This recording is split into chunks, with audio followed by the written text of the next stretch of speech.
Good morning, or good afternoon, or good evening, depending on when you're joining us for today's Holy Week devotional.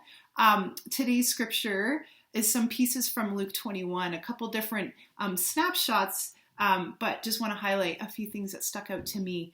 The beginning is this beautiful story of the widow's offering, and Jesus has been engaging in some conversation with the religious people of the time who haven't quite understood that Jesus was and is about relationship and asking for our hearts and asking to engage in a relationship with him, not about the religious rules and doing things in this pious way, when really Jesus wants to just say, hey, I just want to engage in a relationship with you, and that's what matters to me. And this beautiful example of the poor widow who comes in and gives her offering of what was probably a loonie or a toonie and puts it in the plate.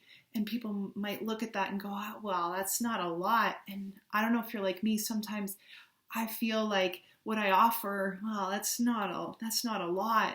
And especially in this time, we might feel like we don't have a lot to give. Some of the normal ways we contribute, whether it be financially or with our time, maybe are going to look different, but we still need to and get to be like that poor widow to say, God, I'm going to give you all that I have. And it's not just about money. It's about the gift of our time, our attention, our emotions, our resources.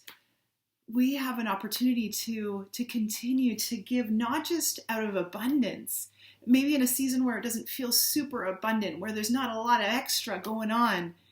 It's easy sometimes to give out of the top, the extra. But when we have to kind of give out of all we have, that feels like more like a sacrifice. And Jesus is saying, that's actually what really matters. I just want you to trust me, and that love to go, yeah, Jesus, take all I have. I trust you. I love you. It's a beautiful invitation and a challenge, especially in this time. And then flipping over to the end of 21, verses 25 to 28, have this kind of cool picture of Jesus' return, and full of some pictures and emotions that actually stirred up some relatability of talking about things being stirred up, and some fear and anxieties and the powers, but how God remains victorious, and Jesus is victorious through it all. And certainly not going to dive into an end of time talk theologically, and not the space right now. But I do love then later on in verse 34, where amidst all, sometimes where it feels chaotic, or it feels like things are shifting, it says, be careful that you never allow your hearts to grow cold.